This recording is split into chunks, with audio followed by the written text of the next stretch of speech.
2 миллиона беженцев и вынужденных переселенцев – это данные властей иракского Курдистана. Международные организации приводят цифры поменьше – от 400 тысяч до миллиона. Проверить, какая цифра ближе к истине, сейчас невозможно. Многие из бежавших сюда не зарегистрированы как беженцы, кто-то живет подаянием или поселился у родственников. Но десятки тысяч человек, как иракцев, так и граждан соседней Сирии, живут сейчас в лагерях беженцев, организованных властями Курдистана при помощи благотворительных организаций. Лагерь Арбат, один из 3 расположенных рядом с одноименным городом, возведен при участии ООН и арабских религиозных фондов. Построен основательно. Тут не только утепленные палатки, но и домики из серых цементных блоков, школа. Есть электричество и даже дренажная система. Причем все это расположено не хаотично, а в соответствии с архитектурным планом. Прямые улицы разбивают Арбат на прямоугольные кварталы, в каждом из которых живут бывшие соседи и земляки. Есть арабская часть, тут живут переселенцы из провинции Салах-ад-Дин и других прилегающих к Курдистану земель Ирака. Есть еще курдская часть, есть езидская. При этом, говорит управляющий лагерем Пиам Салам, ни религиозных, ни национальных разногласий в Арбате нет.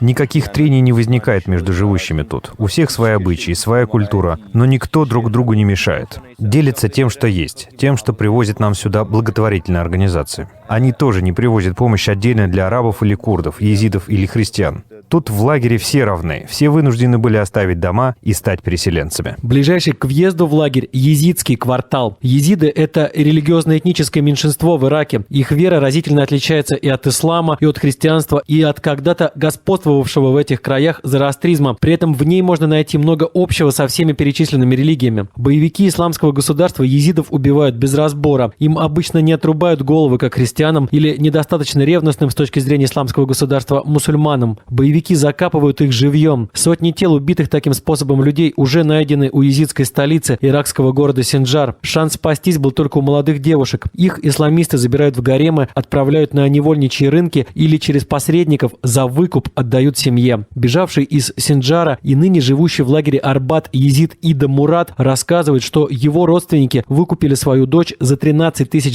Сам Ида смог увезти из Синджара всех своих 7 детей и жену.